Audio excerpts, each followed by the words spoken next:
Sa gusto man ng ninong mo o sa hindi, ihahanda ko na ang pamamanhikan ko.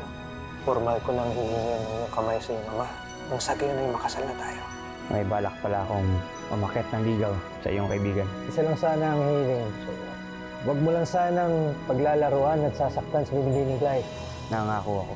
Ang liham na ito ng iyong ina na magpapatunay na si Padre Damaso ang iyong tunay na ama. Ito'y magdadala ng isang malaking iskandalo na sigurado akong magwawasak sa reputasyon ng iyong mga ama at inyong buong pamilya. Kayo po ba ang tunay kong ama? Hindi mo maaaring sabihin ito, Tiago. Naintindihan mo ba, anak? Ayoko na makita. Ay, makausap ka, Padre.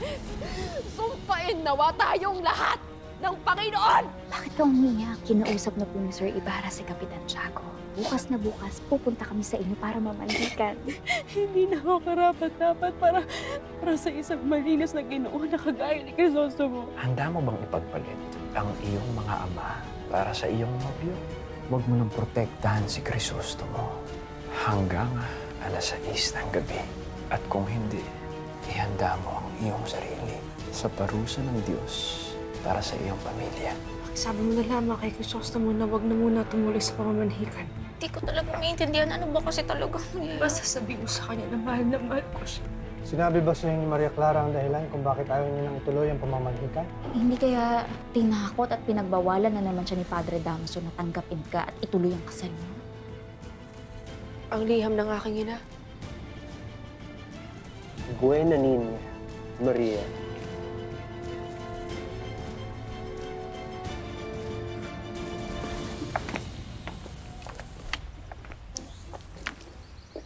Saan na kaya si Aling Sisa? Dito ka lamang siya nakita kanina. Fidel, anong petsa na? Bakit may parol na? Siyempre na, binibining Clay. Ilang araw na lang ipasko na.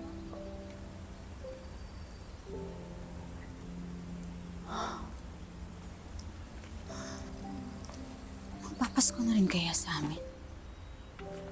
Kawawa naman kung wala pa ako doon.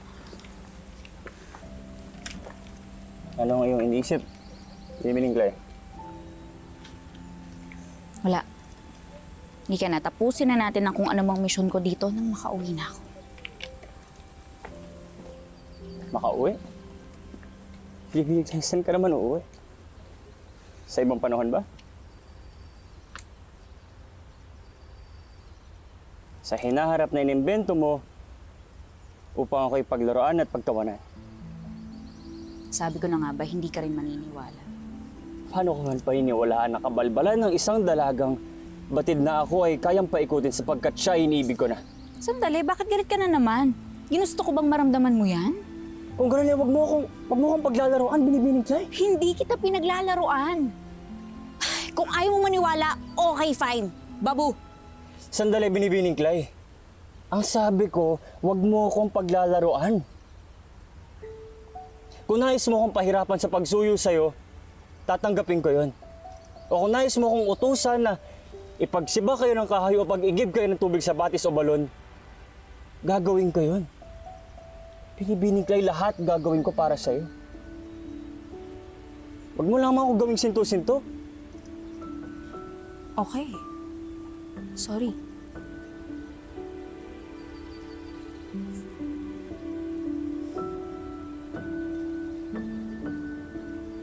Halika na at ituloy na natin ang paghahanap kay Aling Sisa.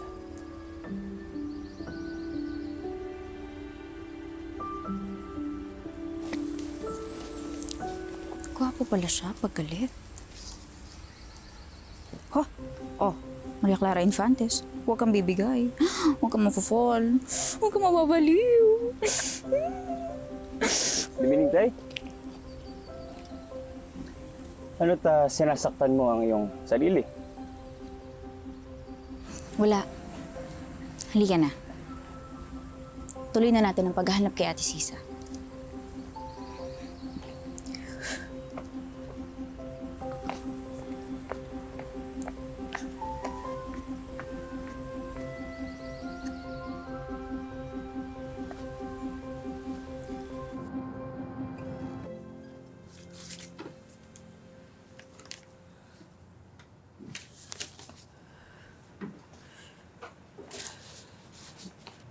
Padre. Sa loob ng 6 na taon, ay hindi kami nabibiyayaan ng anak ni Santiago. Gayunpaman, kami ay pinagpala ng kami ay tumira sa San Diego. At kayo ay aming naging kaibigan. Padre, pagdamutan niyo na po ang halagang ito. Naway makatulong po ito sa mga gastusin sa inyong simbahan. Dios te bendiga, Don Tiago, Doña Pia. Magdilang anghel po sana kayo, Padre. Naway mabiyayaan na po kami ng supling. Así? How no ay? Dios mío, Tiago. Mabuti pa'y sumama kayo sa akin, Doña Pia, sa Ubando. Hihilingin natin sa mapaghimalang patron ang biyaya niya. Tila nabuo nga ang pangarap ng aking asawa nang ako ay magdalang tao. Ngunit wala siyang kamalay-malay kung paano nabuo ang sanggol sa aking sinapupunan na ang batang aking dinadala ay bunga ng iyong kasamaan.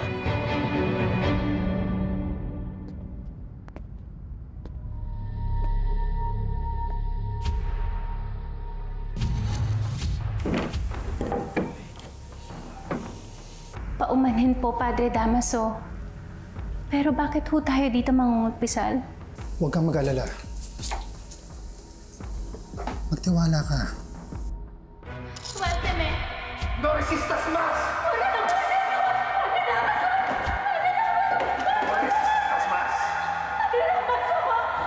Natatandaan mo pa ba ang araw na bilingisan mo ako?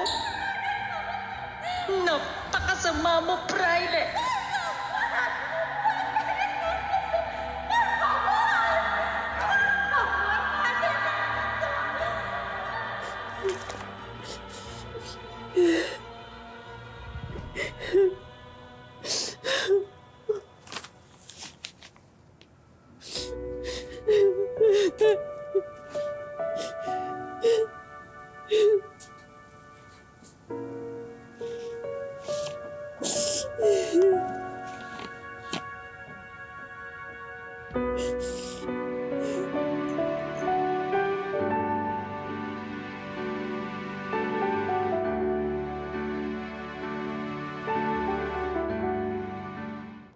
No, Consolación. No vas a venir conmigo.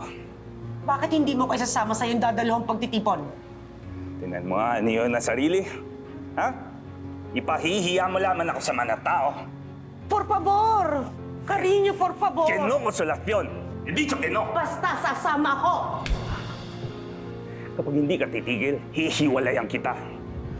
Ya veremos si vuelves a ser la bandera.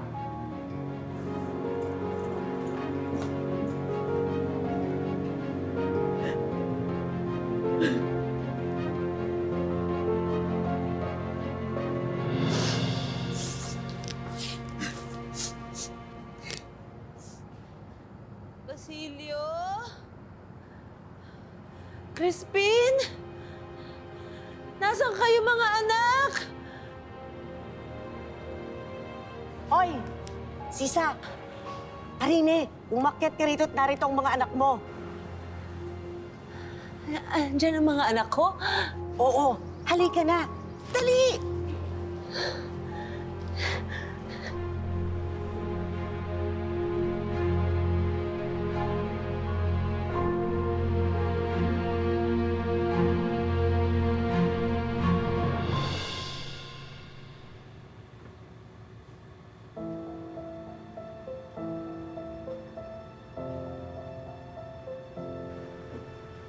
Diyos mio, Clarita, bakit hindi ka pabihis?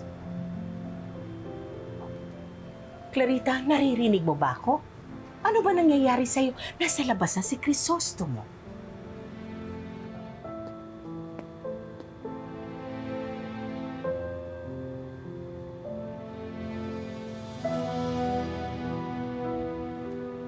Buenas noches, Maria. Tila hindi ka pa nakagayak, Maria. Maaari niyo muna kaming iwan ng aking nobyo.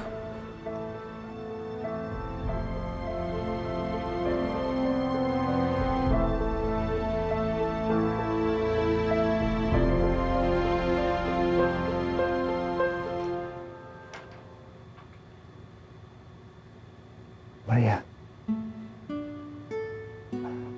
ano ba ang iyong suliranin at ayaw mo na raw ituloy ang pamamanikan?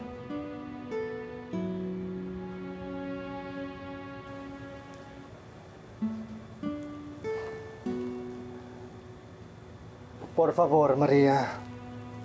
Mari bang sabihin mo sa akin kung ano bumabagabag dyan sa isipan mo? Hindi na ako karapat-dapat para sa isang parangal na lalaking kagaya mo. Lalo na ngayon na nakagawa ako ng isang malaking kasalanan sa'yo.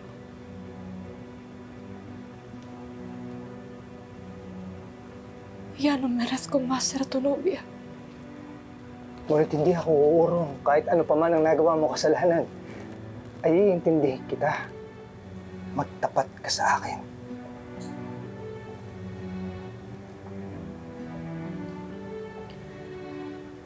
Mayroong mahalagang hinihiling si Padre Salvi. Ang iyong mga liham. Kapalit ng liham ng aking ina.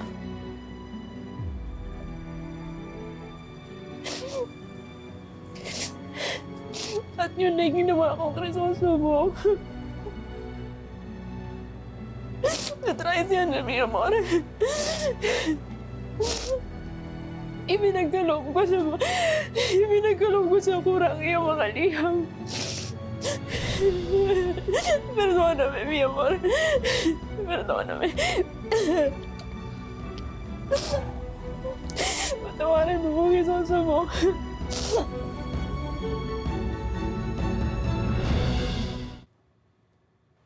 Baile, mujer! Baile! Magkantar ikaw. Kantar. Oh, ano tumigil ka? Ang sabi ko, magbaile ka. Mujer, baile! Sabi mo, nandito ang mga anak ko. Asa na ba mga anak ko? Ang sabi ko, magkantar. Dito yung mga anak. Tayo!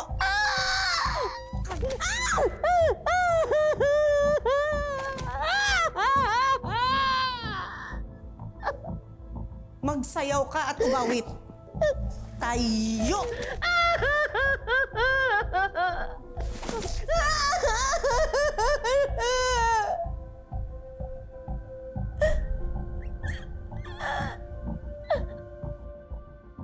Manang, nakita niyo po ba si Ate Sisa? Yung babaeng natakasan ng bait? Salamat po. Binibinigay. Halika na't huwag tayong tumigil sa paghahanap. Senyor, kailangan ko ang tulong ninyo. Abala nga, Alvarez. Maaari bang sumama po kayo sa akin at inyong iligtas si Aling Sisa sa aking amo? Wala akong pakialam sa sisa na yan. Sandali, ito ba yung babaeng nasiraan ng bait? Siya nga po. Kami, ang mga tutulong sa kanya. Ihatid mo kami sa kanya ngayon. Tayo na po.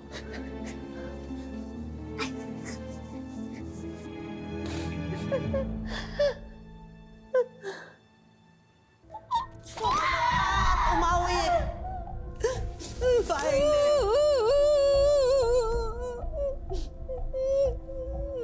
Baile. Tulungan mo akong kalimutan ang aking kasumpasumpang kapalaran.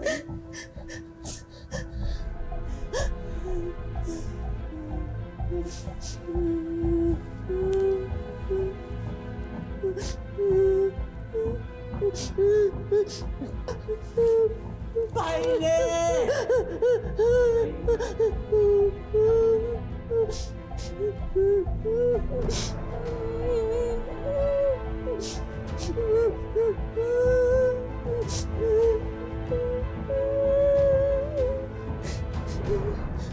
Patawarin mo kung Crisosumong.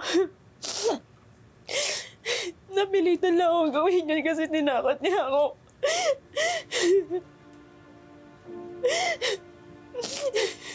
Kapag hindi ko na binigay ang mga liham sa kanya,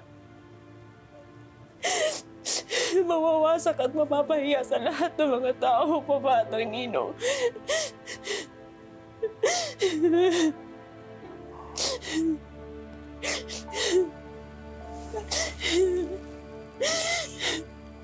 Dana. Dana, mahal ko. Hindi wala man lang ako natatandaan na sumulat sa akin ng liham na ikasisira ko. Tiyak ko ang kanyang pakay kung kaya't ginawa niya yun. Dahil gusto niyang maghanap ng mga bagay na subversibo. Kaya't huwag kang mag-alala. Dahil nauunawaan ko yun. Ngunit, ano tong liham ng iyong ina na sinasabi mo makakasira sa iyong ama at Sakura?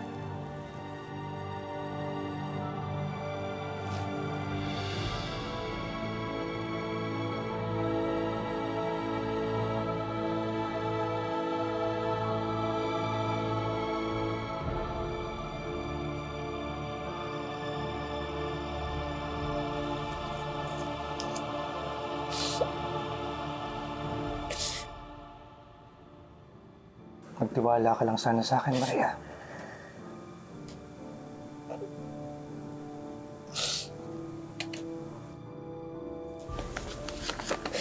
Kapag nabasa mo yan, saka ka magpasya kung karapat dapat pang mo para sa'yo.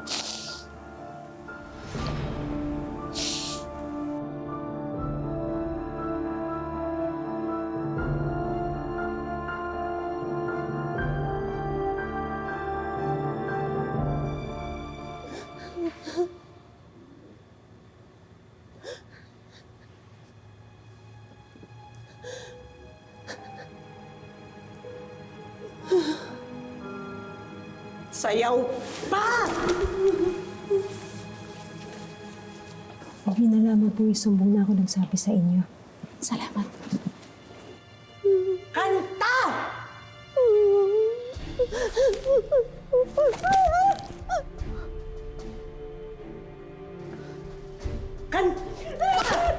Tigil! Tigil na yan! Wala kang awag, Ginang. Bakit kayo pumasok sa pamamahay ko? Iwan niyo ang baliw at magsilayas na kayo! Sino ho ba ang tunay na baliw rito? Kayo na pinaglalaro ng isang taong may sakit sa isip? Hindi na kayo naawa sa kanya? Aba, sinasagot mo ko sa sarili kong pamamahay? Tuturuan kita ng leksyon! Isa ka pa!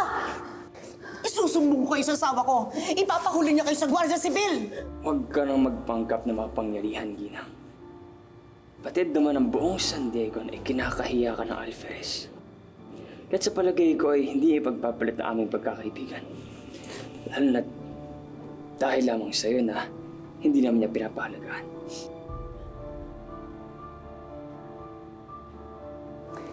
Ibigay tayo na.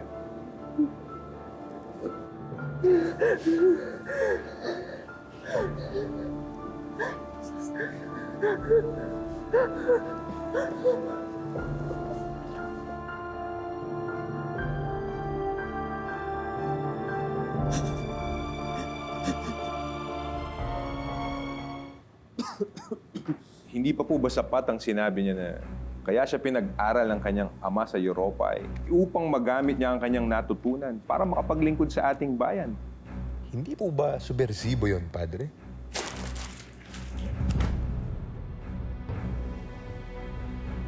Natuto ka lang magbasa ng konti, hindi mo namang intindihan. Desperdisyo! Hindi sapat yon! Nagsayang lamang tayo ng panahon na magbasa sa mga liham ni Crisostomo Ibarra. Ni isang pangungusap na nais niyang kalabanin at pabagsakin ang gobyerno. Wala! Padre, ang panulat ni Senyor Ibarra, halos ganito ang inyong panulat.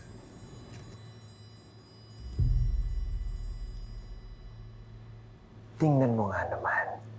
Isang Indyong may kakarampot na dunong sa pagsulat at pagbasa. Akalain mo yun? Bibigyan mo pa ako ng isang magandang ideya. Mukhang ang landas mo patungong langit, Renato, ay nakahanda na. Muy bien. Buen trabaho. Bueno, maaari ka na umalis. At tatawagin na lang kita pag kailangan na kita. Si Padre. Muy bien. Buen trabaho.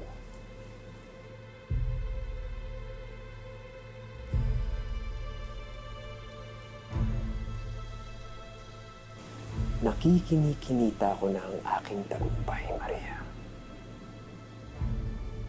Muchas gracias pa rin sa iyong mga letra. Nang gayon makakagawa na ako ng ebidensya ng isang kontra-gobyernong kaisipan. Na ang iyong Crisostomo Ibarra ay may kagagawan at may kinalaman sa nalalapit na pagsalakay ng mga tulisanes. Tingnan natin kung matutuloy pa ang kasal niyo ng inyong minamahal. Kung mabubulok na lang siya sa kulungan.